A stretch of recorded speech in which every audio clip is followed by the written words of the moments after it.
Hello, I'm Penny Thornton and welcome to my astrology channel.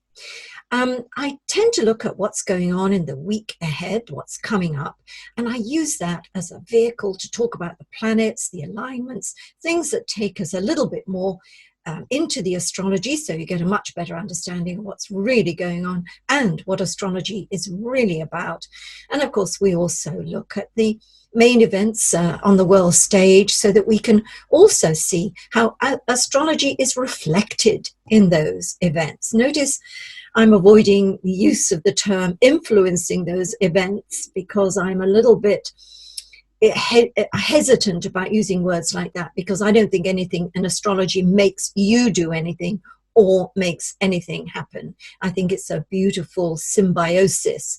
The planets move in their alignments and humanity moves on, and they're both intermingled in some way. Okay, so let's get on with the week ahead.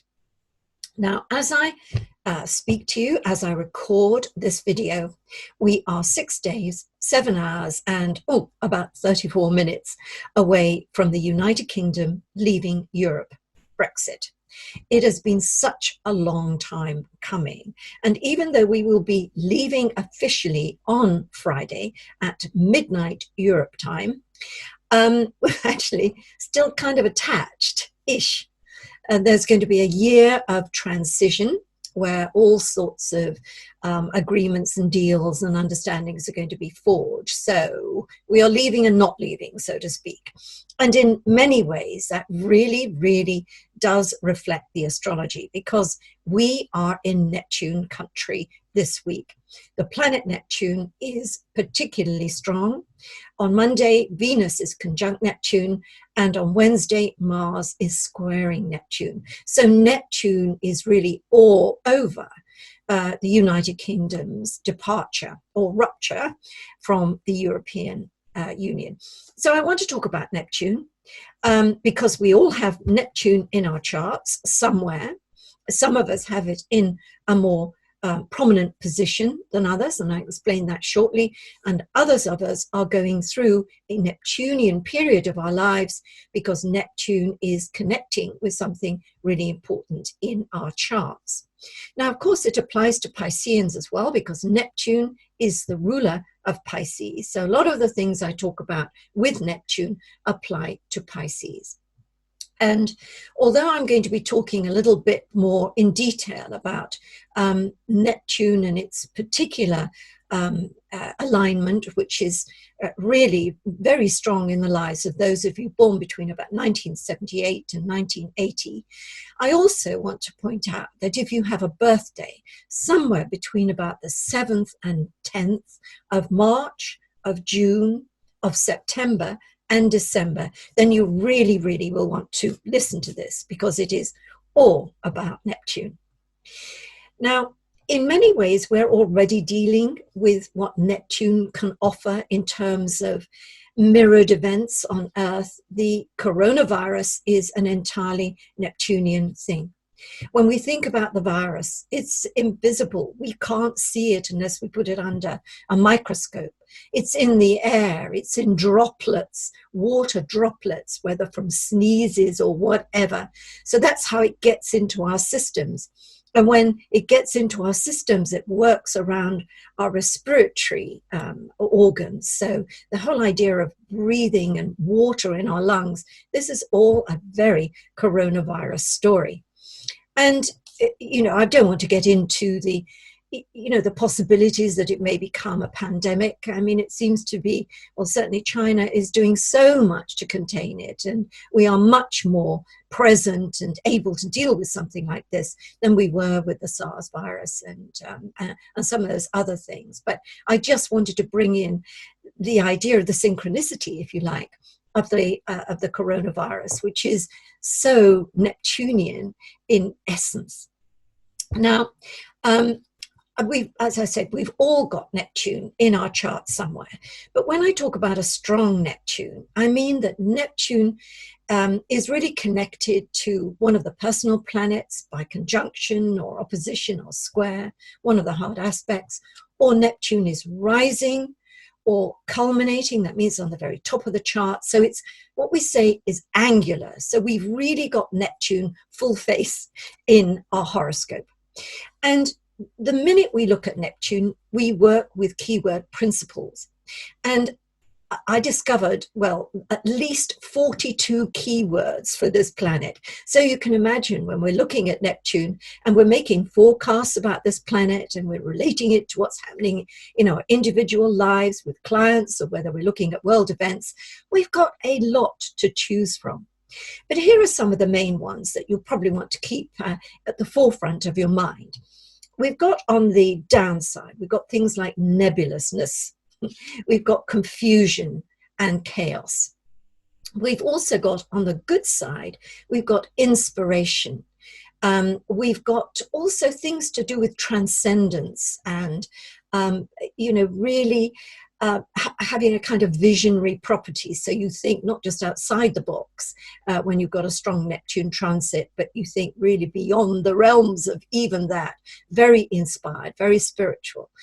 So when we look at Neptune, we're also looking at the areas of life that Neptune has an affinity with. So we're looking at hospitals and medicine. We're looking at the shipping industry. We're looking at fisheries. We're looking at the arts. These are particularly film and photography, I have to say, because these are the things that Neptune has an affinity with. And when you think about Neptune and this invisibility and water, we think of images on celluloid, then really you're right into, film, the world of film and the world of Neptune. We also get things like mediumship with the idea of Neptune. And it is amazing how many strongly Neptunian people are very psychic, very clairvoyant, and even just that idea of having a very strong intuition. It's usually because you've got a very strong or a hard-working Neptune, we might say. The downside again to Neptune, in as much as we get mystics and saviors and helpers and healers and great artists, we do get escapists. Instead of truth seekers, we get truth hiders. And instead of that kind of devotion to duty or the devotion to a cause, we get addictions. And instead of, the idea of having that kind of elevated quality and truth to life, we get fakery and we get betrayal. So those are all good Neptunian things. Now, if you're in the middle of a Neptune transit, and I've already pointed out those birthdays, 5th to 10th of March, of June, of September, and December, Neptune very strong in your life this year, you might relate to the idea that you feel a little lost or confused, at times full of high hopes and great ideas, and at other times full of fears and just a sense of hopelessness and incapability. And that's really a Neptune trip. It's a Neptune journey. Now, the other thing that's important, and I mentioned those years, if you're born in 1978 to 1980, the reason I mention you is that you have Neptune squaring its natal position during the course of 2020. And when you've got Neptune squaring your own Neptune, there is a loss of identity. There is a search for who you truly are. And of course, that's an internal process. That's to do with the psyche and also to a degree to do with the emotions. But sometimes you can get a loss of identity. You can lose your passport. You can get your identity stolen. People can think you're something else than you truly are. And I'll come back to the Neptune Square, Neptune in a minute, but I remember when I had a very, very strong Neptune transit many, many years ago, and I was in South Africa, I had gained an enormous amount of weight, water weight maybe, which is typical of Neptune. And so people thought I was, a complete fantasist, again, very Neptune, because I would talk about being in the Royal Ballet, and they would look at this rotund little ball and think, oh dear, you got to feel sorry for her, haven't you? So that happens under Neptune. People think you're someone you're not. And of course, trying to gain a grip on a situation is kind of difficult with a Neptune transit. So to come back to that Neptune Square, Neptune issue, where you're really trying to be in touch not only with your own identity, who you are at core level, but in a way, you're in a soul moment. You're trying to connect to your soul, and you're having a lot of soul experiences as well. Now, this came to me in a way when I was just starting out on my astrological journey. I got my diploma from the faculty, and I was out there now seeing clients. So the client who came to see me was experiencing her Neptune Square Neptune. And I was a bit of a rookie. I really wasn't quite familiar with how all these transits and progressions worked. But I was staggering away at it and trying to explain this sense of being lost and confused and finding out who you were at core. And she said to me, and by the way, she was a maths teacher and extremely cerebral. She ended up becoming an astrologer herself. But at this particular time with Neptune Square Neptune, she was in transition, to say the very least. And she said to me, just wait a minute. I had this dream last night, and I think this has to do with what you're trying to say. And her dream was this. She was in her car and she was driving through a forest, and it was foggy. In fact, the fog was so dense she could hardly see anything in front of her. So she thought, as the sensible maths teacher she was, I'd better put the lights on. I better see what's going on out there. She put the headlights on, and of course, the situation was made worse, as it is so often in real life. When we're in real fog and mist, the headlights don't help. So she got out of the car and lifted up the bonnet, or the hood, if you're used to hearing the bonnet used in that term. And when she looked inside, she found the headlights were facing into the interior of the car. And of course, we're often in a car when we're in a dream, because somehow that is our vehicle. That's how we come across situations. And the beauty of this dream, which also thrust the reason she was, in fact, in a bit of a fog about life, a bit lost, was that, of course, the focus was on her internal self, on what was going on internally, this search for the self, this search for her true vocation. And of course, Neptune is all about dreams.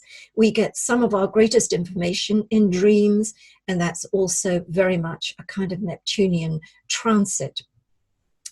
So one of the things that I want to finish before I leave the idea of Neptune in astrology is that this idea that we do sometimes feel rather lost under a Neptune transit, and we just have to kind of wait. We just have to be patient with ourselves. And the other thing is, if you're watching me right now, and one of the questions you've had running through your mind is that, I know I should be doing something, but I don't know what it is. I know I should be on a path, but I don't know what that path is. Now, under Neptune, we don't get some blinding flash of inspiration as to what our vocation may be, as to what our true path may be. But this I can promise you, when your Neptune transit is over, you will be on that path. You will be where you're meant to be. So I'm coming round now to where I began, which is the idea of, leaving the European Union on what is technically a very Neptunian experience. So I'm going to throw up a chart for those of you who like to see charts. And this is the chart of the moment that Britain is going to, or the United Kingdom is going to leave the EU. And I think what is so interesting here is here we have 21 of Libra rising, 21 of Aries setting, the moon in Aries at 29 degrees of Aries. And you can see it's applying to Uranus here, which of course is all about rupture. We're in the 7th house, so it is the rupture of partners or partnerships.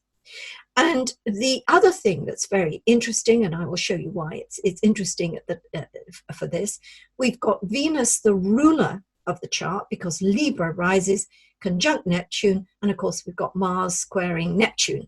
So there's a great sense of loss, even a sense of sacrifice in what's going on with our leaving of the EU. We also need to look at Great Britain's chart, and what do we find here? But the axis is the same. 22 Libra Aries, the other way around, is the axis of the moment that we leave the EU.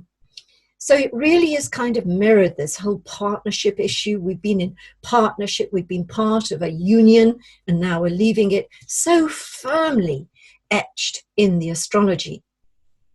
And here we notice that Venus at 29 degrees of Capricorn is, and I'll bring you back to that chart of leaving the EU again, which it falls on the axis, the MCIC axis. Neptune at this point in time is conjunct our nodal axis. So for Great Britain, this is a kind of almost like a feeling of fate. We're being drawn into a set of fateful developments, even though we've voted to leave. In a strange way, it has seemed as though fate has very much directed our course. And the reason I use the word fate is because where we see the nodal axis, that's where eclipses take place, and eclipses seem to chime with situations and events that we find fateful. And of course, Neptune is currently also opposing our natal Saturn, which is the ruler of our house of leadership and government. So there's so much to read in these charts. Let me come back to this chart again. Nope, that's not the one I want. I want Britain leaving the Union.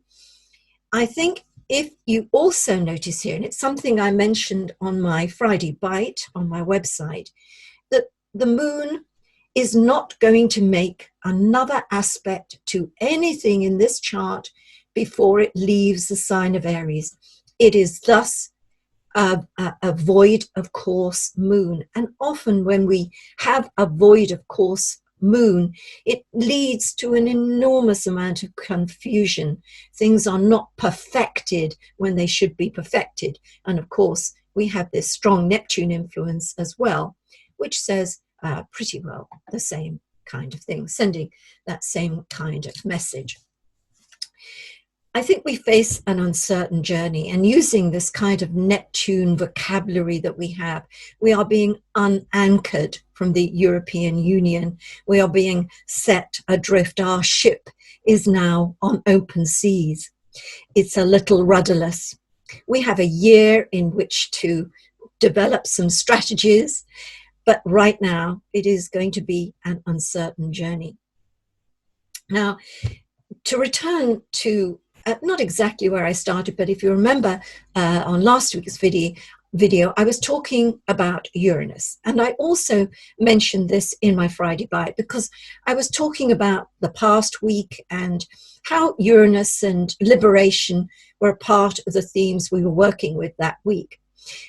Because it was the 75th anniversary of the liberation of Auschwitz, and also at the same time as the big ceremony of remembrance was being held in Jerusalem in the International Courts of Justice in The Hague, there was a judgment made on, if you can call it that, on Myanmar, that it was indeed a genocide. And so this theme of genocide and the awareness that this was, the release from that, the liberation from that, was part and parcel of our astrological story last week. But what I want to say is that also sacrifice, suffering, and loss and remembrance were also part of that story, which of course is also Neptune's narrative. And we were getting ever nearer those big Neptune aspects last week. So they were all part of the story of, the sense of both liberation and also loss and suffering. So I think what I want to kind of finish with this week is also something I'm going to refer back to the Friday Bite. I talked about the book that came out just recently.